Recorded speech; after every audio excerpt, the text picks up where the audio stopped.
बिस्मिल्लाहिर्रहमानिर्रहीम। अस्सलामु अलैकुम वरहमतुल्लाहि वबरकातुहू। उम्मीद करती हूँ कि तमाम देखने वाले खैर आफियत से होंगे, अल्लाह ताला की रहमतों के साए में होंगे। तो मेरा उन्वान अहदीस नबी सल्लल्लाहु अलैहि वसल्लम मौजू चल रहा था कर्ज़ के लेन देन का बयान, जिसका हवाला बुखारी शरीफ की किताब। तो आज की हदीस है, सहाबी हज़रत अबू हुरैरा रज़ियल्लाहु तआला अन्हु बयान करते हैं कि एक मर्तबा एक शख्स ने रसूलुल्लाह सल्लल्लाहु अलैहि वसल्लम से अपने कर्ज़ का मुतालबा किया और सख्त लहजे में आका अलैहिस्सलाम को बोलने लगा। तो इस पर सहाबा कराम को गुस्सा आ गया और वो उस शख्स के मुतालिक कहने लगे कि इसको तो सज़ा देनी चाहिए। इस पर आका अलैहिस्सलाम ने फरमाया कि नहीं, उसे बोलने दो, क्योंकि साहिबे हक़ का हक़ है कि वो अपने हक़ के लिए बोले। फिर आका अलैहिस्सलाम ने सहाबा कराम से फरमाया कि इसे एक ऊँट ख़रीद कर दे दो। जब सहाबा कराम ने देखा तो आका अलैहिस्सलाम से कहने लगे कि या रसूलल्लाह सल्लल्लाहु अलैहि वसल्लम, जिस तरह का ऊँट इसने आपको कर्ज़ के तौर पे दिया था वैसा तो मिल ही नहीं रहा, बल्कि उससे ज़्यादा आला नस्ल का और बड़ी उम्र का ऊँट मिल रहा है। तो आका अलैहिस्सलाम ने फरमाया कि वही इसे ले दो। और फिर आका अलैहिस्सलाम ने सहाबा कराम से फरमाया कि बेशक तुम में सबसे अच्छा इंसान वो है जो कर्ज़ के लेन देन के मामले में एहसान बरते। सुबहान अल्लाह। इस हदीस मुबारका की वजाहत ये कि सहाबी हज़रत अबू हुरैरा रज़ियल्लाहु तआला अन्हु बयान फरमाते हैं कि एक मर्तबा एक शख्स ने रसूलुल्लाह सल्लल्लाहु अलैहि वसल्लम से अपना कर्ज़ यानी ऊँट बतौर कर्ज़ वापस लेना था। तो उसी मुतालिक वो शख्स आका अलैहिस्सलाम के पास आके सख्त लहजे में उनसे अपने ऊँट के कर्ज़ की अदायगी का मुतालबा करने लगा कि मुझे मेरा ऊँट वापस करो जो आपने बतौर कर्ज़ दिया था।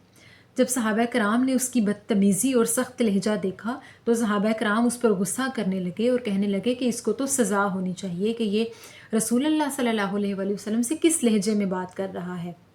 तो इस पर आका अलैहिस्सलाम ने फरमाया कि वो जैसे बोल रहा है, जिस लहजे में बात कर रहा है, उसे करने दो, उसका हक़ है। बेशक साहिबे हक़ का हक़ होता है कि वो अपने हक़ के लिए ऊंची आवाज़ भी इख्तियार कर सकता है, वो अपने हक़ को छीन कर भी ले सकता है, लिहाजा उसे बोलने दो और उसका जो कर्ज़ मैंने देना है यानी जो ऊँट उसको मैंने अदा करना है वो उसे ख़रीद कर दे दो।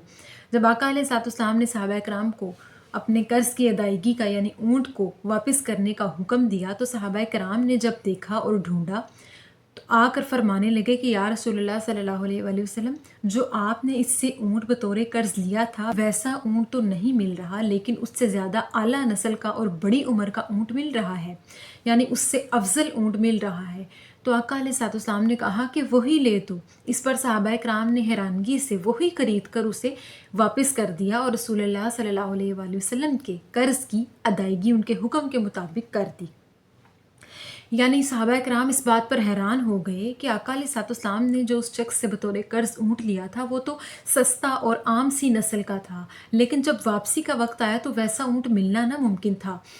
तो जब आका अलैहिस्सलाम ने वापस करने की बारी उसे ऊँट वापस किया तो वो ज़्यादा कीमती था। इस मुतालिक आका अलैहिस्सलाम ने फरमाया कि बेशक तुम लोगों में सबसे अच्छा शख्स वो है जो कर्ज़ के मामले में एहसान करता है। कर्ज़ के मामले में एहसान से मुराद ये कि अगर एक शख्स ने किसी से कोई चीज़ बतौर कर्ज़ उधार ली कि मैं तुम्हें इतनी देर तक वापस कर दूँगा और वापसी में उससे ज़्यादा अच्छी चीज़ वापस करे, तो ये कर्ज़ के लेन देन में एहसान का मामला आ जाता है, जिस पर आका अलैहिस्सलाम ने फरमाया कि कर्ज़ के मामले में एहसान करने वाला शख्स सबसे अच्छा है। सुभान अल्लाह। ये भी एक नेकी में शुमार होता है। बेशक कर्ज़ के लेन देन का मामला बुरा नहीं है, कर्ज़ का लेना और वक्त पर अदा करना जायज़ है, सुन्नत है, लेकिन अपने कौलो करार में ईमानदार और सच्चा शख्स वही माना जाता है वो जो वादा खिलाफ़ी ना करे और मुकर्ररा वक्त के मुताबिक कर्ज़ की अदायगी करे। और अगर कर्ज़ को अदा करने में किसी से देर हो जाए तो कर्ज़ लेने वाले से माज़रत कर ले और वक्त का मुतालबा कर ले। और अगर कोई शख्स अपने कर्ज़ की वापसी पर ज़्यादा अच्छे तरीके से उसको अदा करता है या थोड़ा ज़्यादा दुगना करके अदा कर देता है तो अल्लाह पाक उसे दुगना अजर देता है। बेशक अल्लाह पाक के यहाँ ऐसे शख्स का अजर भी लिखा जाता है और आका अलैहिस्सलाम ने ऐसे शख्स की तारीफ़ की और ऐसा करना सुन्नत भी है। जो किसी पर एहसान करता है بدلے میں اس پر بھی بڑھ کر احسان کرنا چاہیے، یعنی احسان کا بدلہ احسان، اگر کوئی آپ کے ساتھ 1 مرتبہ نیکی کرتا ہے تو اس کے ساتھ آپ 2 مرتبہ نیکی کریں۔ یہاں تک کہ اگر کوئی شخص آپ کو کوئی نیکی کا چھوٹا سا کام بتاتا ہے تو آپ اسے بدلے میں نیکی کے 2 کام بتائیں، تاکہ اللہ پاک لین دین کرنے والے دونوں انسانوں کو اجر عظیم عطا کرے۔ تو اللہ تعالیٰ سے دعا ہے کہ اللہ پاک ہمیں آقا علیہ الصلوۃ والسلام کی تعلیمات اور احکامات پر پیروی کرنے کی توفیق عطا فرمائے اور ہمیں انصاف اور حق کے ساتھ چلنے والوں میں سے بنائے۔ آمین ثم آمین۔ شکریہ۔